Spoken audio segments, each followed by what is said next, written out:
복된 주일 거룩한 예배의 자리에 나오신 여러분들을 주님의 이름으로 환영하고 축복합니다. 또 가정에서 영상 예배로 함께 하시는 예소만 가족 여러분들을 환영하고 축복합니다. 이 시간에 우리가 하나님께 예배할 터인데요. 우리 하나님은 우리의 예배를 받으시기에 합당하신 분이고 우리의 감사와 찬양과 영광을 받으시기를 기뻐하시는 분이십니다. 그 하나님 앞에 우리의 마음을 다하여 힘을 다하여 영광 돌리고 예배하는 복된 시간 되기를 원합니다. 다 같이 자리에서 일어나셔서 예배의 자리로 나아갑시다.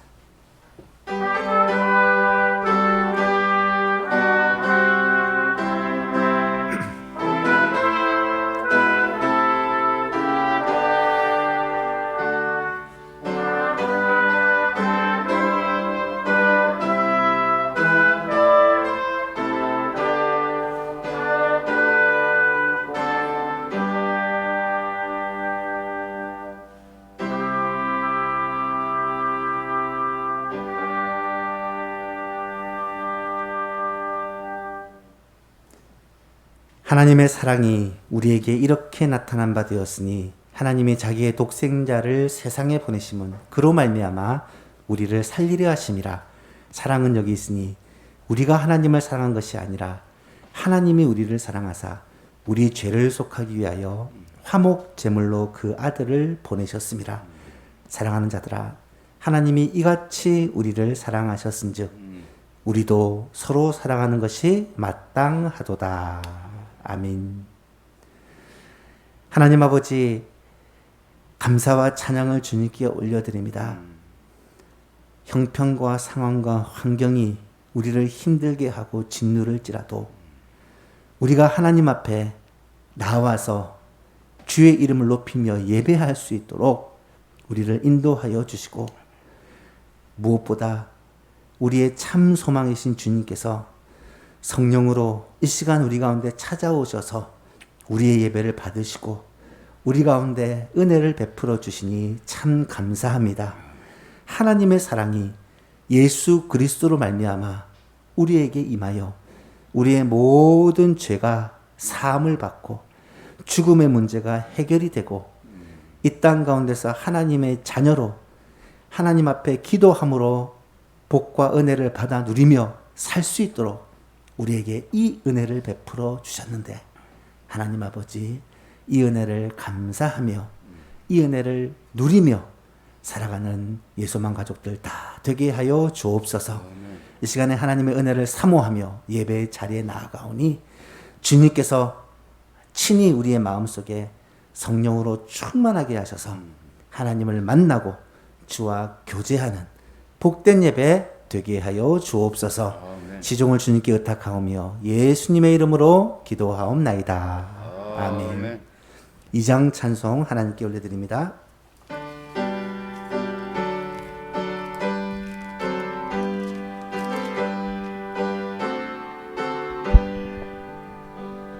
찬양 성부 성자 성령 성삼위일체께 영원 무궁하기까지 영광을 돌리세.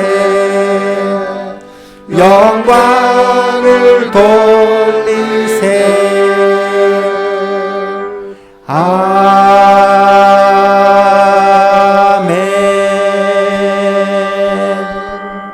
사도신경으로 우리의 신앙을 고백합니다. 나는 전능하신 아버지 하나님 천지의 창조주를 믿습니다.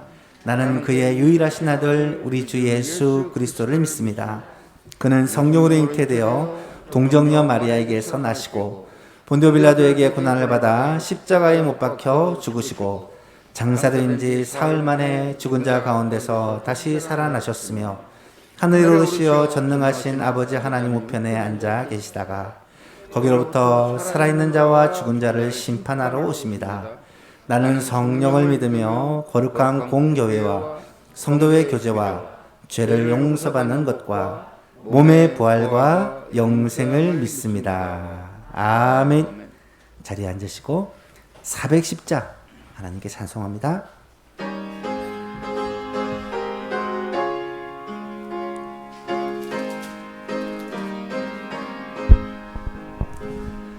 내 맘에 안도에 있어 나 즐겁게 늘 부르네 이 노래를 부를 때에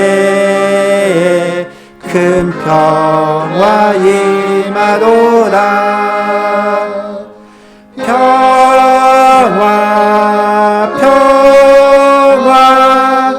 하나님 주신 선물 그 놀라운 주의 평화 하나님 선물일세 주 십자가 지심으로 날 구원해 주셨으며 주 예수님 고난받아 나 평화 누리도다 평화 하나님 주신 선물 그 놀라운 주의 평화 하나님 선물일세 나 주님께 영광 돌려 참 평화가 넘치도다 주 하나님 은혜로서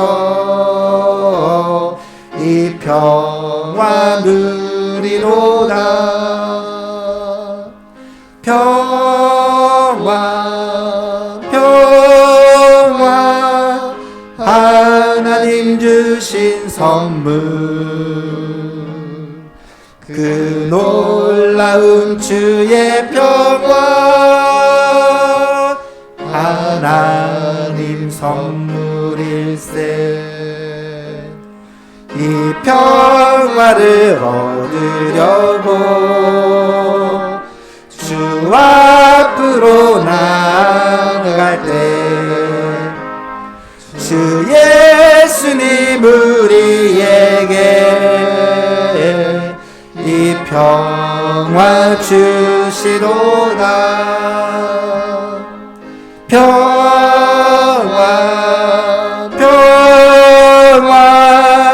하나님 주신 선물 그 놀라운 주의 평화 하나님 선물일세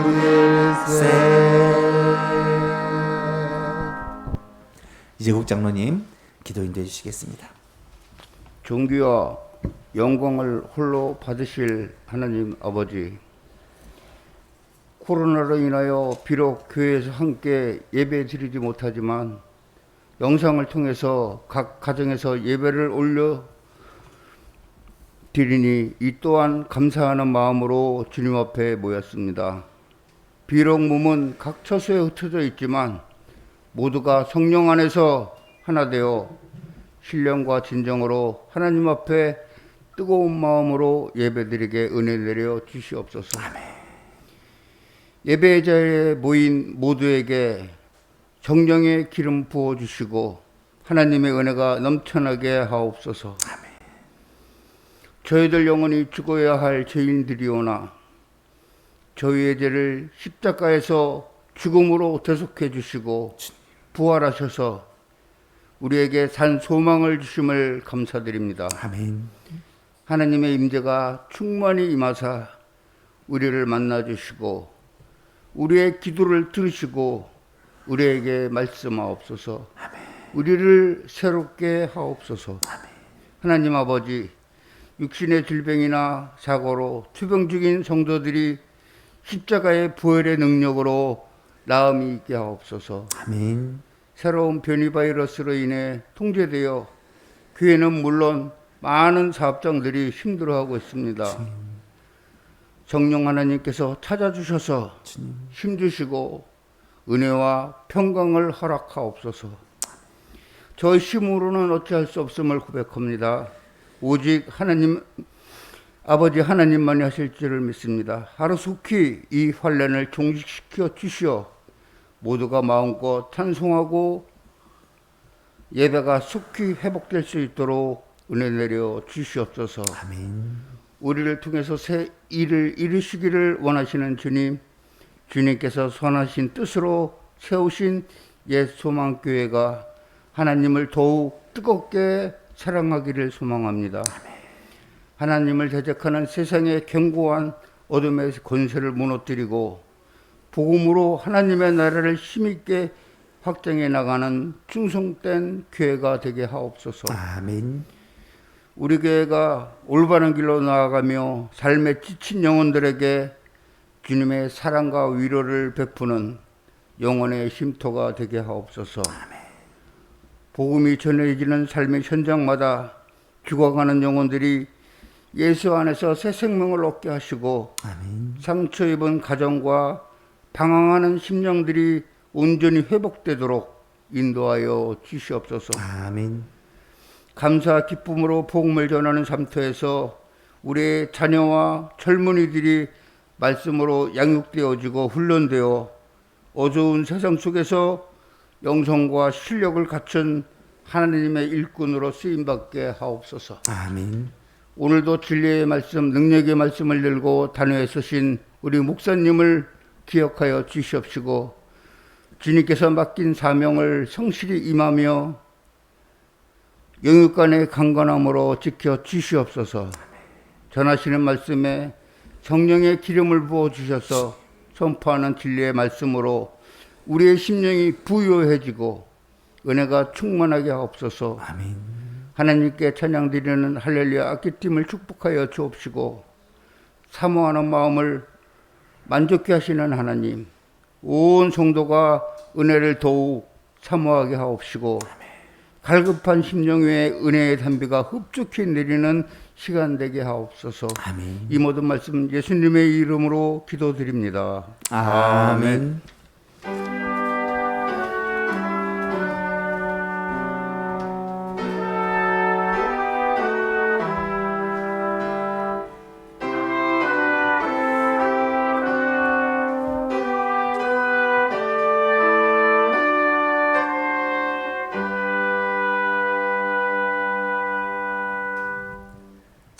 오늘 실 하나님의 말씀입니다. 마태복음 5장 1절에서 12절 말씀. 마태복음 5장 1절에서 12절 말씀입니다.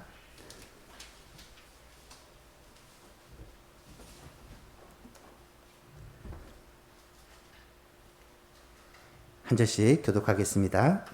예수께서 무리를 보시고 산에 올라가 앉으시니 제자들이 나아온지라. 입을 열어 가르쳐 이르시되 심령이 가난한 자는 복이 있나니 천국이 그들의 것이며 애통하는 자는 복이 있나니 그들이 위로를 받을 것이며 온유한 자는 복이 있나니 그들이 땅을 기업으로 받을 것이며 의에 줄이고 목마른 자는 복이 있나니 그들이 배부를 것이며 긍휼히 여기는 자는 복이 있나니 그들이 긍휼히 여김을 받을 것이며 마음이 청결한 자는 복이 있나니 그들이 하나님을 볼 것이며 화평하게 하는 자는 복이 있나니 그들이 하나님의 아들이라 일컬음을 받을 것이며 박해를 받는 자는 복이 있나니 천국이 그들의 것임이라. 나로 말미암아 너희를 욕하고 박해하고 거짓으로 너희를 거슬러 모든 악한 말을 할 때에는 너희에게 복이 있나니 기뻐하고 즐거워하라. 하늘에서 너희의 상이 큼이라. 너희 전에 있던 선지자들도 이같이 박해하였느니라. 아멘. 할렐루야. 악기팀에서 하나님을 찬양드리겠습니다.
아멘.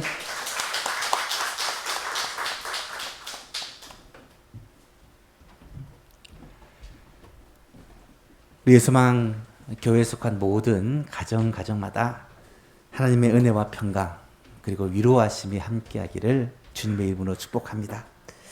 하나님께서 목사에게 축복의 권세를 주셔서 특별히 가정들을 위해서 매일매일 그렇게 복을 빌고 기도하고 있습니다. 코로나 팬데믹이라는 우리의 일상을 바꿔버린 사건이 벌써 1년하고도 6개월이 계속되고 있는 가운데 요즘처럼 예전으로 돌아가고 싶다 그런 생각을 간절하게 한 적이 없었던 것 같아요. 가끔 살다 보면 예전이 그립다라는 생각을 하기는 하지만 코로나 이전 그 삶이 너무나도 그리워지는 때인 것 같아요. 주일이 되면 교인들이 교회에 다 와서 반가운 얼굴로 서로 축복하고 대화하고 함께 기뻐하고 그리고 하나님을 찬양하며 예배를 드리고 예배가 끝나면 또 서로 인사하고 함께 밥을 먹으면서 이야기꽃을 피웠습니다. 그리고 전도회별로 구역별로 모여서 삶을 나누기도 하고 기도 제목을 나누기도 하고 서로를 위해서 기도해 주기도 하고 그러다가 오후 예배 시간이 되면 다시 모여서 찬양을 하고 하나님께 감사하고 또 예배를 드리고 그렇게 돌아갔던 시절이 벌써 2년이 가까워지고 있는 것 같아요. 절기가 되면 가족, 친지, 이웃들을 초청해서 함께 예배를 드리기도 하고 그럴 때면 칸타타를 한다든지 찬양 축제를 한다든지 교회에서는 또 행사를 준비하고 봄이면 야유회를 가고 여름이면 수련회를 가고 가을 날씨 좋을 때 전도회별로 또 행사를 가지기도 하고 해마다 부흥회를 통해 또 은혜를 받고 바자회를 통해 이웃과 주변을 섬기는 그런 일들을 하면서 그렇게 행복한 신앙생활을 했던 기억이 새록새록 납니다. 물론 조만간 다시 회복될 것이라고 믿습니다. 머지않아 이 코로나가 끝나고 일상으로 돌아갈 것이라고 확신을 합니다. 하지만 주님을 향한 그 사랑과 열정, 복음을 향한 그런 뜨거운 마음들이 혹시 이 2년 동안 싸늘하게 식어버리지는 않을까 염려가 되는 것도 사실입니다. 개인적으로 가장 걱정되는 것 중에 하나가 세상이 교회를 향한 시선이 참 차갑게 돌아서고 있다는 점입니다. 언제부턴가 세상을 바라보면서 참 교회를 부정적으로 생각한다라는 생각이 들었었는데 코로나가 마치 기름을 부은 것처럼 그런 부정적 시각을 극대화시키고 있지는 않는가라는 것이죠. 마치 교회가 이기적인 집단인 것처럼 그렇게 몰아가는 그러한 현상들을 우리는 목격하게 됩니다. 여러분 한번 잘 생각해 보십시오. 정말로 교회가 자기들만을 생각하는 이기적인 집단인가요? 우리 예수만 교회만 생각해 보아도 여러분 아니라는 것을 분명히 알 수가 있습니다. 코로나가 터진 이후 지금까지 우리 예수만 교회는 어떻게 하면 교회 안에 혹시나 있을지 모르는 감염자로 인한 피해를 막기 위해서 정말 교회가 할 수 있는 최고의 노력들을 다 해왔고 혹시나 교회로 말미암아 이 건물에 다른 사람들에게 피해를 주지 않기 위해서 노심초사해왔던 것이 사실입니다. 때로는 지나치다 싶을 정도로 조심을 해왔었고요. 교육자들도 코로나 이후로 지금까지 밖에 나가서 식당에서 식사를 해본 적이 거의 없었던 것 같아요. 어떻게든 교회 안에 확진자가 들어왔더라도 다른 사람에게 전염이 되지 않도록 최선을 다해서 노력했었고 그래서인지 하나님께서 은혜를 베풀어 주셔서 아직까지 예수만 교회 성도들 가운데는 단 한 명도 코로나 확진을 받은 사람이 없었던 것이 참 감사한 일입니다. 그런데요, 이런 일을 겪으면서 잘 생각을 해보니까 세상을 향한, 교회를 향한 세상의 시각은요, 항상 부정적이었더라고요. 잠시 잠깐 좋았었던 때가 있었을지 모르지만 예수님이 교회를 세우신 때부터 지금까지 세상은 교회를 항상 싫어합니다. 그거는 이유가 있어요. 예수님이 제자들에게 이렇게 말씀을 하셨습니다. 세상이 너희를 미워하면 너희보다 먼저 나를 미워한 줄을 알라. 너희가 세상에 속하였다면 세상이 자기의 것을 사랑할 것이지만 너희는 세상에 속한 자가 아니라 도리어 내가 너희를 세상으로부터 택하였기 때문에 세상이 너희를 미워할 수밖에 없다는 것입니다. 우리가 세상에 속한 교회라면 세상은 우리를 환영하지만 오히려 세상으로부터 구별된 교회는 세상으로부터 미움을 받을 수밖에 없다는 것입니다. 여러분, 이것은 영적인 문제입니다. 단순히 교회가 잘하고 잘못을 하고, 물론 교회가 실수하고 잘못한 부분이 없을 수는 없겠죠. 하지만 그런 문제가 아니라 영적인 문제라는 것을 여러분 꼭 깨달아야 합니다. 세상은 지금도 교회를 향하여 어떻게든 영적으로 무너뜨리기 위해서 애를 쓰고 있고, 우리는 그것으로부터 교회를 지키고 오히려 세상을 복음으로 정복하고 공격하기 위해서 영적 싸움을 하고 있다는 사실을 알아야 한다는 것입니다. 그렇다면 우리는 이 영적 전쟁을 하며 어떻게 신앙생활을 해야 될까? 결국은 가장 우선적인 것은 나와 하나님과의 관계입니다. 여러분이 주님과의 관계에서 무너지면요, 세상에서도 무너질 수밖에 없습니다. 우리가 주님과의 교통에서, 주님과의 우리의 교통하는 삶, 예배생활, 기도생활, 말씀생활, 이것이 무너지고 나면 세상에서도 우리의 삶이 무너져 내릴 수밖에 없다는 거예요. 죄를 이길 수 없고, 세상의 미혹을 이길 수 없고, 세상의 그러한 편견과 비판 가운데 우리가 무너질 수밖에 없다는 거예요. 또 한 가지 신앙에서 중요한 요소는 공동체적인 요소입니다. 성경을 항상 보시면 성도들이 세상으로부터 환난을 당하지만 함께 모여서 서로의 신앙을 붙잡아주고, 함께 모여서 위로하고 격려하며, 함께 모여서 사랑과 선행을 도모하는 신앙생활을 했다라는 걸 알 수 있게 됩니다. 결국 이 모임은 교회의 힘이요, 어쩌면 교회의 정체성이다라고 말할 수가 있는 것이죠. 그래서 코로나 상황에서, 이런 위험한 상황에서 교회가 모여서는 되느냐, 모이지 말자, 이렇게 이야기해야 될 게 아니라 어떻게 하면 이런 코로나 상황에서 우리가 완벽하게 우리 위험을 차단하고 조심해서 모일 수 있을까? 이것을 고민해야 되겠다라는 확신을 가지게 되었습니다. 오늘 예배 후에 임시장회를 통해서 다음 주부터 예배를 또 어떻게 할 것인지를 결정을 하겠지만, 사랑하는 예수망대 성도 여러분, 계속해서 기도하고 말씀 선포해 왔지만 다음 주부터는 가능한 한 우리가 모임을 하려고 합니다. 지금 소수의 인원이 일부에 모여서 이렇게 예배를 드리고 영상을 통해 우리 성도들이 예배를 드리고 있는데, 다음 주부터는 우리 9시 예배, 그리고 11시 예배, 오후 2시 예배, 3부로 예배를 나누는 것은 최대한 분산을 시켜서 모이는 숫자를 줄이기 위함입니다. 그래, 함께 모여서 예배를 드리는 이러한 예배가 회복되었으면 좋겠고요. 그것을 위해서 또 기도하며 우리는 준비를 할 것입니다. 물론 4단계가 연장이 되었어요. 9월 첫 주까지 연장이 되어서 이 모이는 것이 쉽지는 않습니다.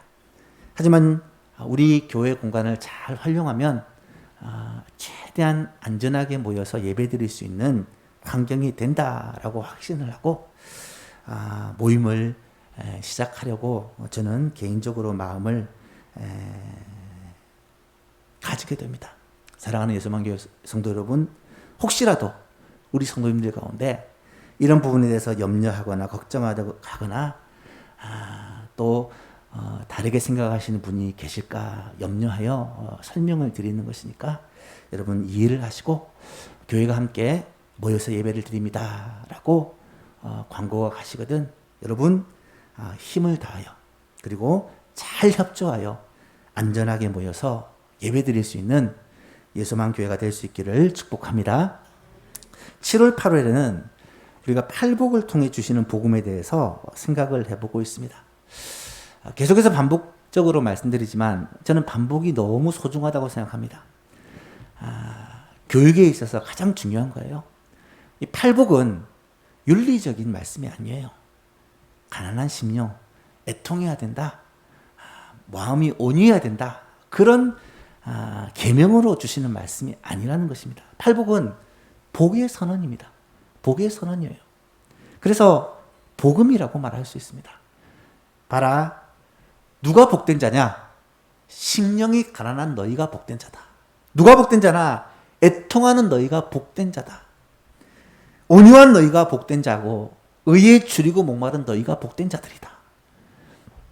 긍휼히 여기는 너희가 복된 자고 마음이 청결한 너희가 복된 자다. 오늘은 주님이 말씀하시기를 화평하게 하는 너희가 바로 복된 자들이다 라고 선언을 하고 있는 거예요. 그래서 성경은 복되도다 마카리오스라는 단어로 이 여덟 가지 사실 9번이에요. 마카리오스라는 단어로 시작을 하고 있는 것입니다.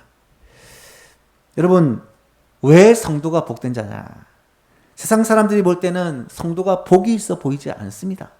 가난하기도 하고 애통하기도 하고 온유하기도 하고 핍박을 받기도 하고 그렇게 복이 있어 보이지 않는 성도들이지만 우리가 왜 복된 자들이나 그 이유가 천국이 우리들의 것이기 때문이요. 우리가 위로를 받을 것이기 때문이요. 우리가 땅을 기업으로 받을 것이기 때문이요. 우리가 배부르게 누리게 될 것이기 때문이라는 것입니다.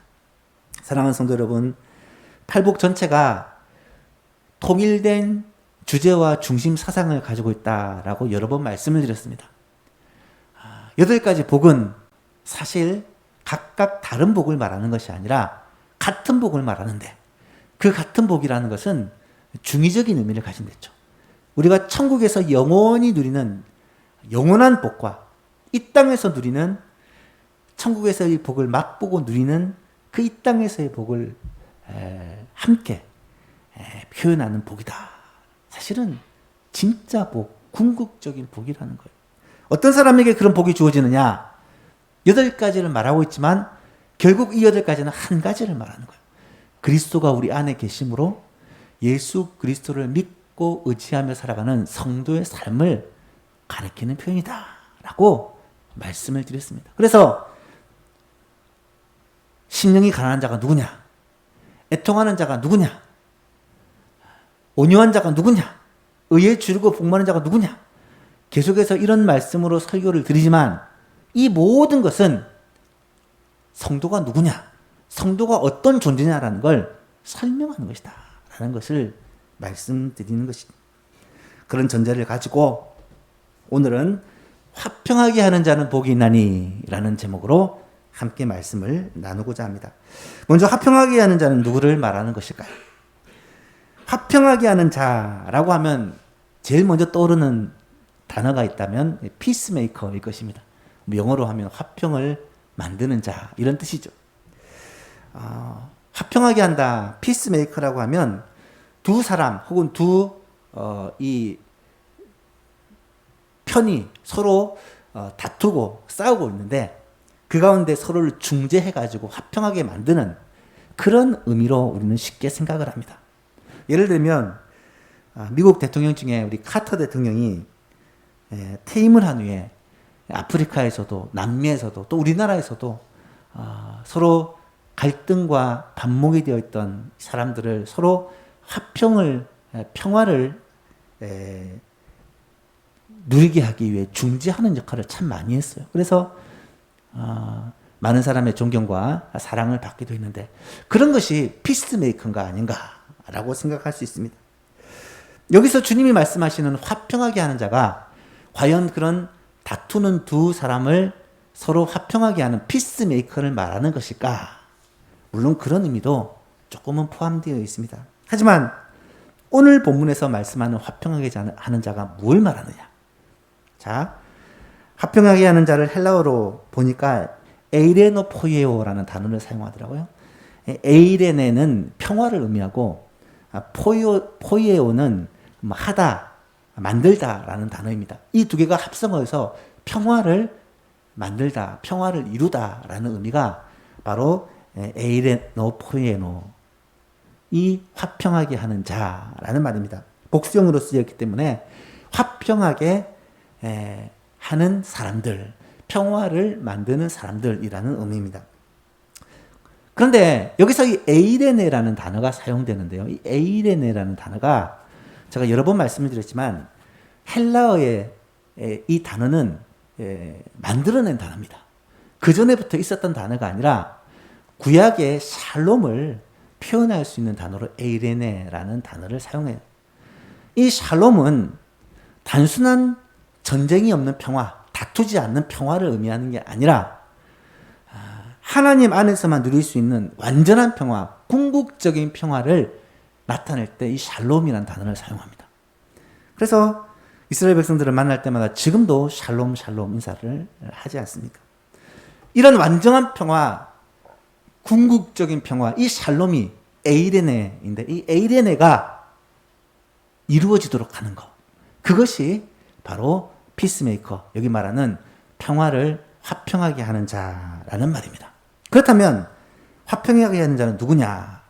무엇보다 먼저 화평하게 하는 자는 예수님을 가리키는 것 표현이다 라는 것이죠. 구약의 선지자 이사야는 이 메시아 예수 그리스도의 탄생을 예언하면서 700년 전에 이렇게 표현을 해요. 한 아기가 우리에게 낳고 한 아들을 우리에게 주신 바 되었는데, 메시아를 말하죠. 그는 그의 어깨에는 정사를 메었고 그의 이름을 기묘자라, 모사라, 전능하신 하나님이라, 용존하시는 아버지라, 평강의 왕이라 할 것이다. 예수님을 표현하면서 평강의 왕이라고 표현하고 있어요.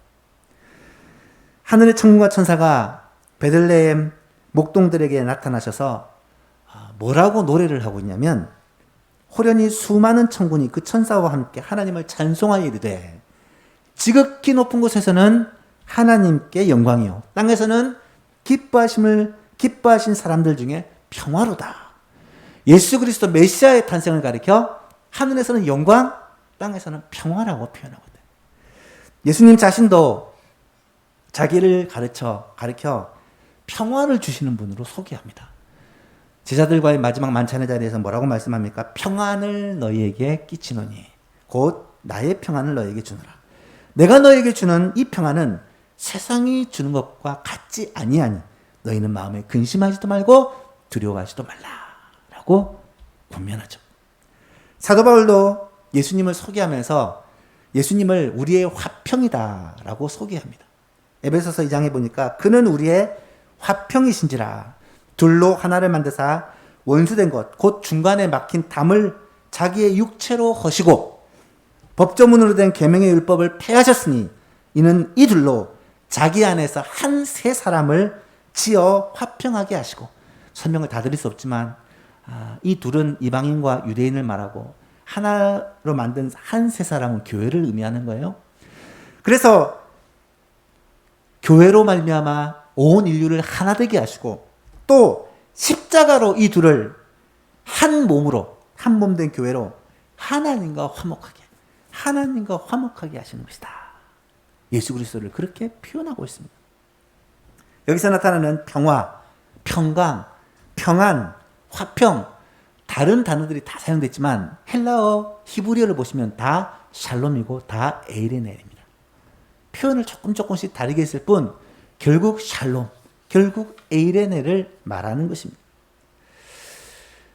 여러분, 예수님이 이렇게 샬롬을 주는 자, 화평하게 하는 자라는 것은 알겠는데, 두 번째로 화평하게 하는 자란 또한 오늘 우리들을 가리키는 표현이다라는 사실을 여러분 아셔야 돼요. 예수님이 화평하게 하는 자, 샬롬을 주는 사람이라고 한다면 예수님께서 말씀하시기를 화평하게 하는 자는 복이 있나니 이렇게 말씀하실 때 자기 자신을 가리켜 말씀하시는 건 아니잖아요.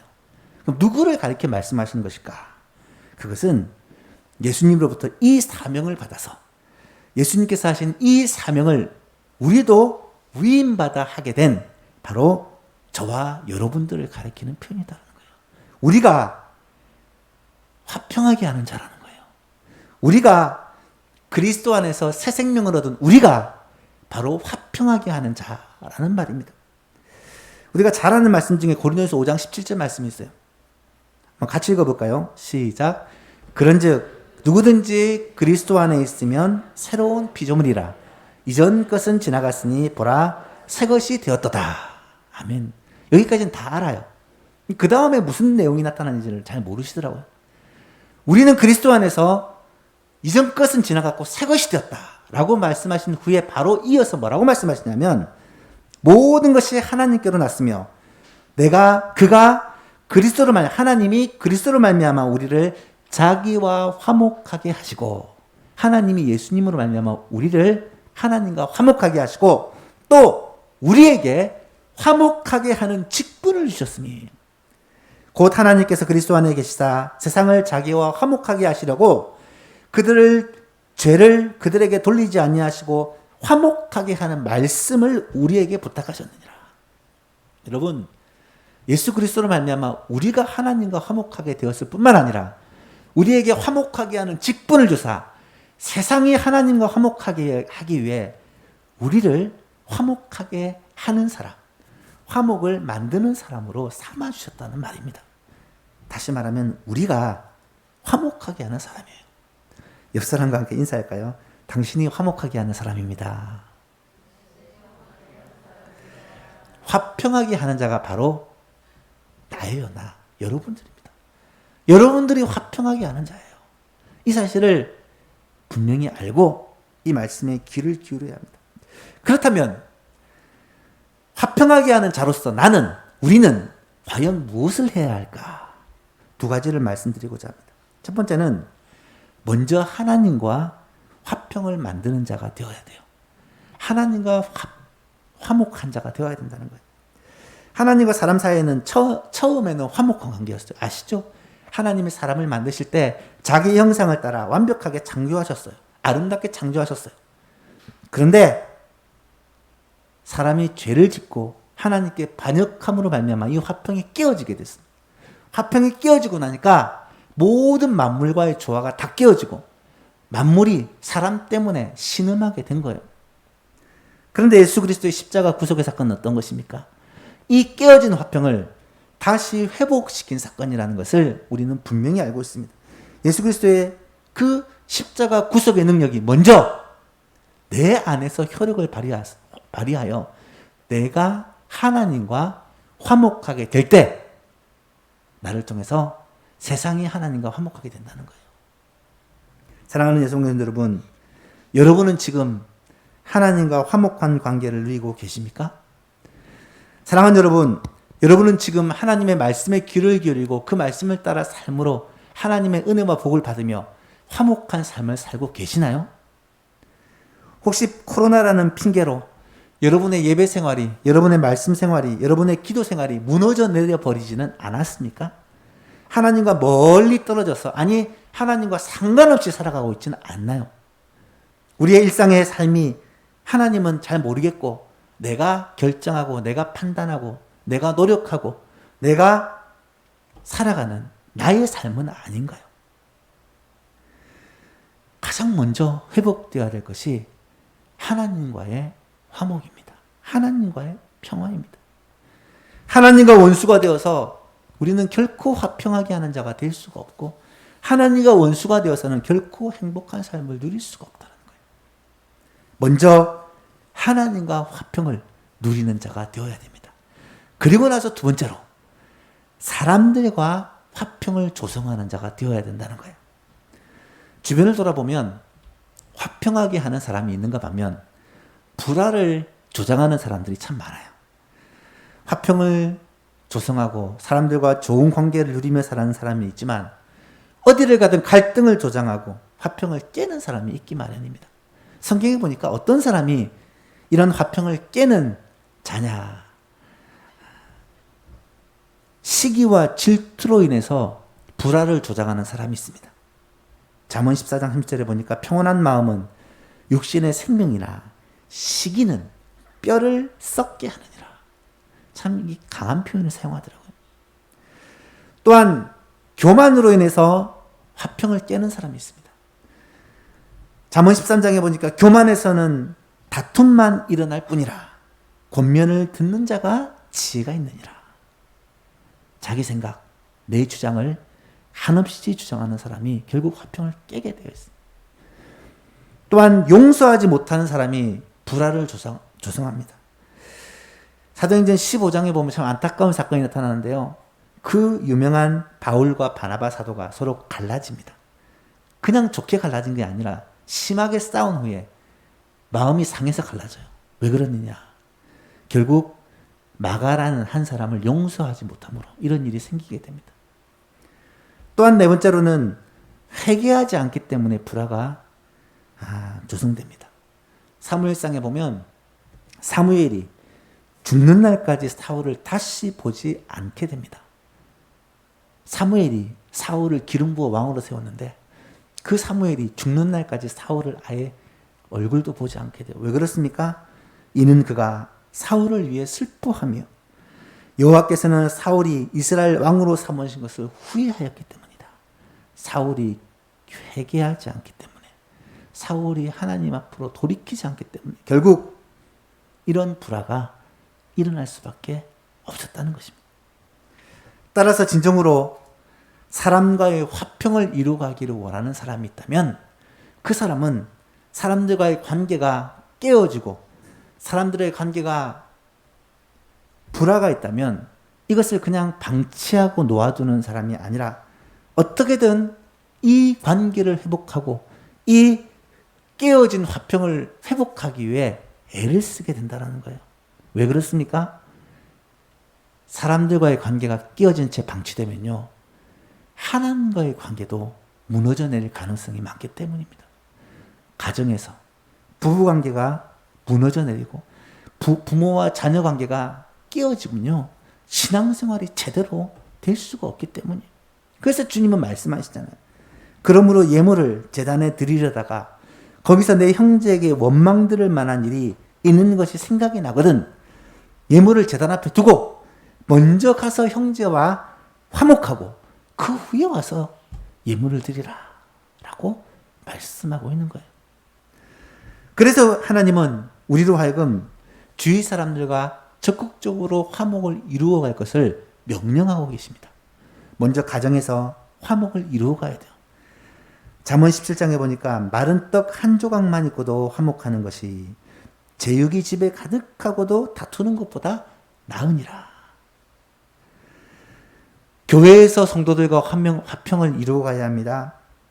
에베소 4장에서는 교회가 한 마음을 품을 것을 권면하면서 그러므로 주 안에서 같이 내가 너희를 권하노니 너희가 부르심을 받은 일에 합당하게 행하여 모든 겸손과 온유로 하고 오래 참음으로 사랑 가운데 서로 용납하고 평안의 맺는 성령이 하나 되게 하신 것을 힘써 지키라 라고 명령합니다.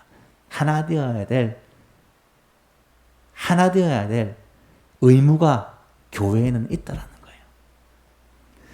또한 모든 사람과 화평하라고 성경은 권면합니다. 로마서 12장 18절에 할 수 있거든 너희로서는 모든 사람과 더불어 화목하라. 100%는 되지 못하지만 할 수 있거든 가능한 모든 사람과 화목하라는 거예요. 히브리서 12장에서도 모든 사람과 더불어 화평함과 거룩함을 따르라. 이것이 없이는 아무도 주를 보지 못하리라 라고 말씀하고 있는 거예요. 사랑하는 여러분, 화평하게 하는 자가 어떤 자입니까? 먼저 나 자신이 하나님과 화목해야 되고 이제는 이 은혜를 받은 우리가 사람들과의 관계에서 화목을 누리는 우리가 되어야 할 것입니다. 우리로 말미암아 우리의 가정에, 우리로 말미암아 우리 직장에, 우리 때문에 우리의 소망 교회가 화목한 공동체가 될 수 있기를 주님의 이름으로 축복합니다. 마지막으로 화평하게 하는 자에게 주시는 약속이 무엇이냐? 오늘 9절 말씀을 보니까 화평하게 하는 자는 복이 있나니 그들이 하나님의 아들이라 일컬음을 받을 것이며 라고 말씀합니다. 하나님의 아들이라 일컬음을 받는다라는 말도 계속 말씀드렸듯이 중의적인 해석이 가능합니다. 먼저 장차 심판의 날 하나님 앞에 섰을 때 우리가 하나님의 자녀라고 일컬음을 받는다는 거예요. 다시 말하면 이 땅에서 하나님과의 관계에서 화평을 누리고 하나님을 우리의 주로 삼고 살아가는 우리가 예수 그리스도의 십자가 구속으로 말미암아 하나님과의 관계가 회복되어서 하나님과의 화평을 누리며 살았던 우리가 하나님 앞에 가게 될 때, 이 세상을 떠나게 될 때 하나님은 우리를 기쁨으로 영접하여 주시고, 성경에 탕자에 비유해서 아버지가 집을 나간 둘째 아들을 맞이할 때 어떻게 맞이했는지 기억나죠? 여러분, 스데반이 순교할 때 예수님이 스데반을 어떻게 맞이했는지 기억하십니까? 하나님 우편에 계신 예수님이 벌떡 일어서서 스데반을 맞이하고 있어요. 여러분, 우리가 하나님에 섰을 때, 하나님 앞에 섰을 때 우리 하나님은요, 우리를, 하나님의 자녀된 우리를 그렇게 영접하여 주실 것입니다. 우리 주님은 우리를 그렇게 영접해 주실 거예요. 저는 그게 너무 기대가 되고 소망이 됩니다. 하지만 마지막 날 하나님 앞에 갔을 때만 그렇게 되느냐? 아니라는 거예요. 이 땅에서도 하나님의 아들로서 인정을 받게 된다는 거예요. 하나님의 아들이라 일컬음을 받는다. 성경에서 종종 사용되는 뭐뭐라고 일컬음을 받는다라는 말은 그 직분과 그 자리에 합당한 자가 된다라는 그런 의미예요. 하나님의 아들이라 일컬음을 받는다 말은 하나님의 자녀다운 자가 된다라는 말이에요. 사랑하는 여러분, 이 땅에서 화평을 위해 힘쓰는 우리가 하나님의 자녀로서 합당한 삶을 살고 있다는 사실을 깨달을 수 있기를 바랍니다. 하나님과 화목하게 될 때 그게 하나님의 자녀의 합당한 삶이에요. 가족들과 이웃들과 주위 사람들과 화목을 이루어갈 때 그것이 하나님의 자녀다운 삶이라는 거예요. 마태복음 5장 44절 말씀 보니까 나는 너희에게 이르노니 너희 원수를 사랑하며 너희를 박해하는 자를 위하여 기도하라. 화평을 이루기 위해. 이같이 한즉 하늘에 계신 너희 아버지의 아들이 되리니. 여러분, 행위 구원을 말하는 것입니까? 아니에요. 이같이 한즉 하나님의 아들이 되리니, 이 말은 이렇게 화평을 이루어가고 화평을 위해서 내가 고난과 어려움들을 감수하며 살 때 내가 하나님의 아들로서 합당한 삶을 사는 것을 증명하게 보여주고 하나님께 인정을 받게 된다는 그런 의미의 말씀입니다.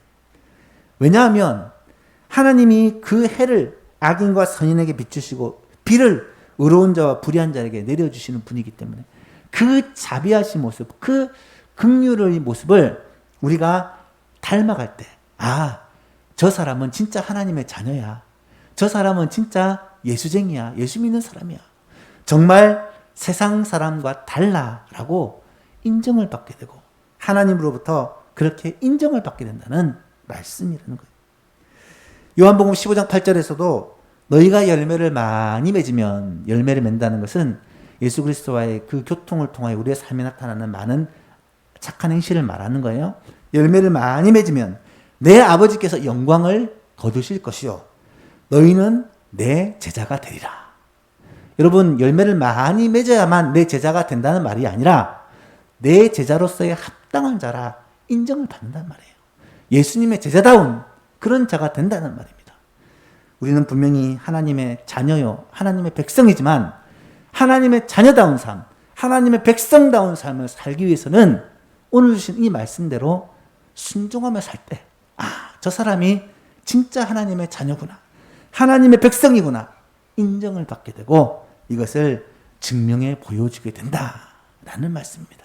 그런 은혜가 우리의 소망교회 모든 성도들에게 있게 되기를 주님의 이름으로 축복합니다. 말씀을 맺습니다. 오늘날 우리가 살아가는 이 세상은 정말로 쉼 없는 전쟁과도 같습니다. 실제로 세계 곳곳에서는 끝없는 전면전과 국지전이 일어나고 있고, 가정에서, 인간관계 속에서, 직장에서, 정치권에서, 또 경쟁 사회 속에서, 심지어 교회에서도 끊임없는 갈등과 다툼과 경쟁이 일어나고 있습니다. 전쟁터입니다. 특히 코로나로 말미암아 모든 상황이 힘들어지고 제약을 받고 또 불만이 쌓여있는 상황 속에서 이러한 갈등과 분노는요, 점점 더 깊어지고 복잡해지고 더 힘들어지고 있습니다. 여러분, 사랑하는 예수만교회 성도 여러분, 이런 전쟁과 같은 세상 속에서 우리는 하나님의 자녀로서, 하나님의 백성으로서 어떻게 살아야 하며 어떤 삶을 살아야 할까요? 오늘 주신 말씀을 하나님의 음성으로 붙잡기를 간절히 소망합니다. 오늘 말씀 다시 한번 읽을까요? 9절 말씀 시작.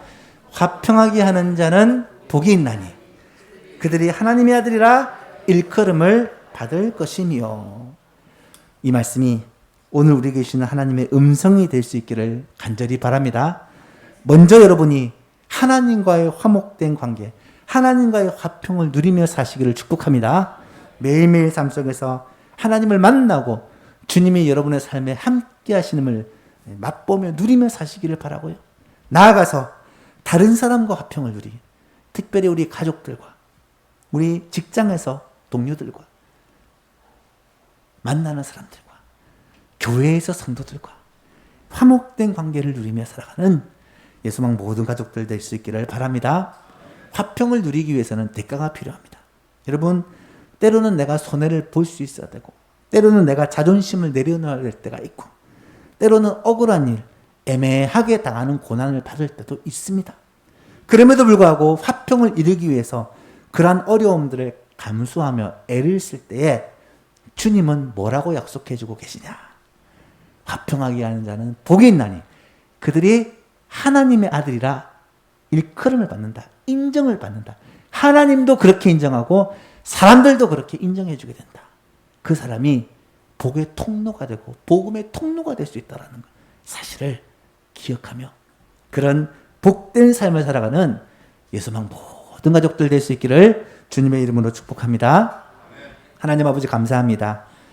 우리에게 화목하게 하는 직분을 우리 주님께서 허락하여 주셨고, 주님께서 친히 그런 화목하게 하는 삶을 사심으로 우리에게 어떻게 살아야 될지를 보여주셨는데, 하나님, 우리에게 지혜가 부족하고 힘이 부족하고 능력이 부족해서 때로는 화목을 깨고 평화를 부수고 내 마음과 내 욕심을 따라 그렇게 살아갈 때가 많사오나, 하나님, 이 말씀 하나님께서 우리에게 주신 말씀으로 붙잡고 우리의 가정에서, 우리의 직장에서 화목을 만들어가고 화목을 이루어가기 위해 힘쓰는 삶이 되게 하여 주시고, 그러므로 말미암아 우리가 하나님의 자녀라는, 하나님의 백성이라는 것을 사람들에게 나타내 보이고 하나님께 인정받는 사랑하는 주의 백성들 다 되게 하여 주옵소서. 감사드리며 예수님의 이름으로 기도하옵나이다. 아멘. 찬송가 427장 찬송하시면서 준비하시는 건 드립니다.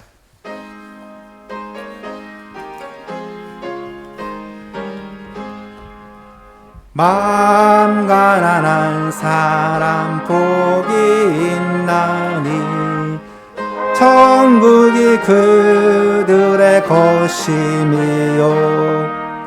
늘 애통하느니 복이 있나니 그들이 위로를 받으리라.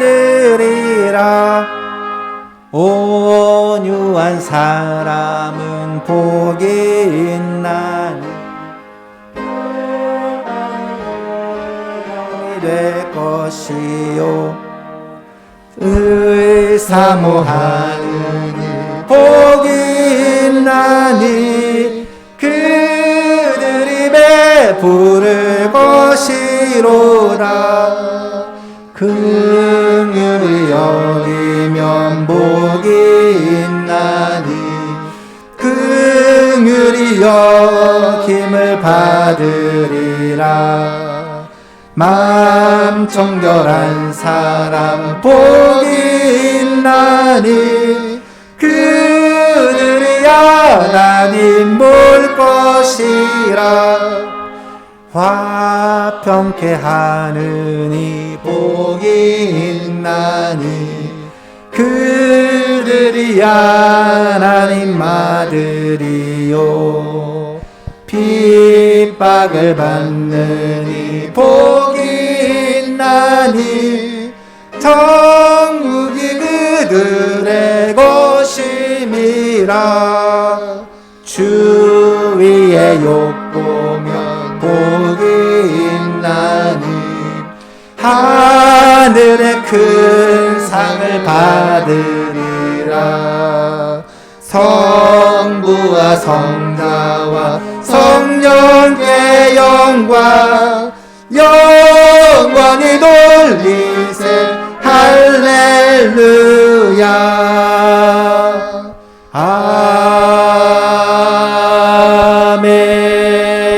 아멘. 하나님 아버지 감사합니다. 이 시간에 하나님의 전에 나오면서 또 예물을 준비하여 주께 드립니다. 각 가정에서 또 저마다 하나님 앞에 예물을 드립니다.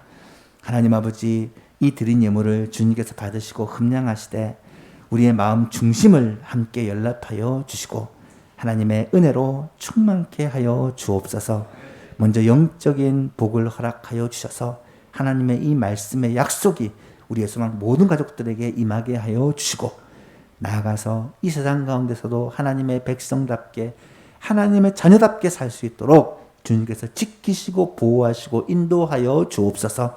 육신의 건강을 붙잡아 주시고 마음의 평강을 허락하여 주시고 화목하게 하는 화평하게 하는 자로 살아갈 수 있도록 도와주시고 물질과 또 관계의 복을 허락하여 주셔서 형통의 복을 허락하여 주셔서 하나님의 자녀를 하나님이 책임지시고 복 주신다는 것을 증명해 보여주는 복된 삶을 살게 하여 주옵소서. 한 주간 살아가는 동안 하나님께서 꼭 지키시고 위험하고 힘든 세상 가운데 하나님이 함께 하심으로 하나님의 백성을 하나님께서 지키신다는 사실을 하나님 우리가 간증하고 찬송할 수 있도록 은혜 베풀어 주옵소서. 혹시나 어려움과 고난과 힘든 일을 당한 성도들에게도 하나님 긍휼을 베푸시고 은혜를 베푸셔서 그 어려움을 믿음으로 잘 승리하고 이길 때에 하나님이 우리와 함께 하신다는 것을 고난 중에 체험하고 찬양할 수 있도록 도와주시고 그것을 하나님 다른 사람들이 바라보고 하나님이 살아계심을 볼 수 있는 진정한 복의 통로가 되게 하여 주옵소서. 감사드리며 예수님의 이름으로 기도하옵나이다. 아멘. 광고 말씀 전해드립니다. 우리 주보에 나와 있는 광고를 참조해 주시기를 바랍니다. 이번 주까지는 비대면으로 진행을 하고 다음 주일 모임에 대해서는 여러분에게 주중에 문자와 또 홈페이지를 통해서 공지하도록 하겠습니다. 아마도 다음 주부터는 이 집합 모임 함께 모여서 예배드리는 이 예배를 시작할 것 같은데요. 여러분 잘 숙지하시고 협조를 부탁드립니다. 1, 2, 3부로 나눠서 드리다 보면 한 곳에 다 모이면 아무래도 좀 힘들어질 수 있으니까 가능하면 1부와 2부와 3부에 적절히 분배를 해서 예배드릴 수 있도록 그렇게 협조를 부탁을 드립니다. 정교인 합심기도가 지금 계속되고 있습니다. 4단계 기간 동안은 국가 재난 상황이기 때문에 하나님께서 우리나라와 우리 민족과 우리 교회에 은혜 베풀어 주시기를 기도해야 합니다. 매일 10시부터 10분 동안인데 꼭 시간을 10시로 안 해도 여러분 하루에 한 번 들어오셔서 제목 가지고 함께 기도하는 시간 되었으면 좋겠고요. 중고등부 청년대학부 수련회가 이제 남았습니다. 미루다가 이제 드디어 날짜를 정하게 되었고요. 중고등부 수련회는 이번 주 토요일입니다. 토요일 날 교회 분당에서 진행을 하게 될 것이고요.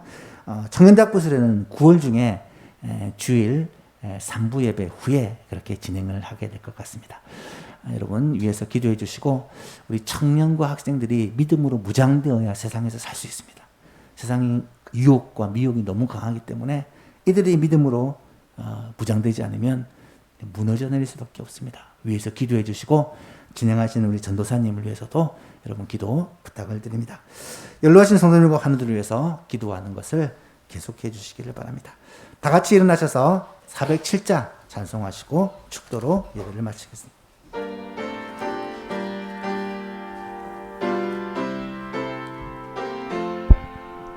구주와 함께 나 죽었으니 구주와 함께 나 살았도다. 영광의 그날에 이르도록 언제나 주만 바라봅니다. 언제나 주는 날 사랑하사 언제나 새 생명 주시나니 영광의 그날에 이르도록 언제나 주만 바라봅니다.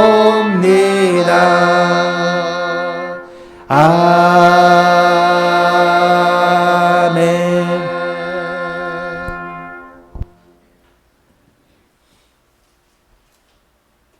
하나님과 우리를 화목하게 하기 위하여 이 땅에 오셔서 우리를 위하여 생명을 주신 우리 주 예수 그리스도의 놀라우신 은혜와 하나님 아버지의 극진하신 사랑과 성령님의 교통하시고 화목케 하심이 이 자리에 나와 하나님을 예배하며 또 각 가정에서 하나님께 함께 예배드리며 주신 말씀 붙잡고 화평하게 하는 삶을 살기로 다짐하며 하나님의 자녀다운 삶을 살기로 결심하는 사랑하는 예수망 모든 가족들 머리 위에 지금부터 영원토록 함께 계실지어다.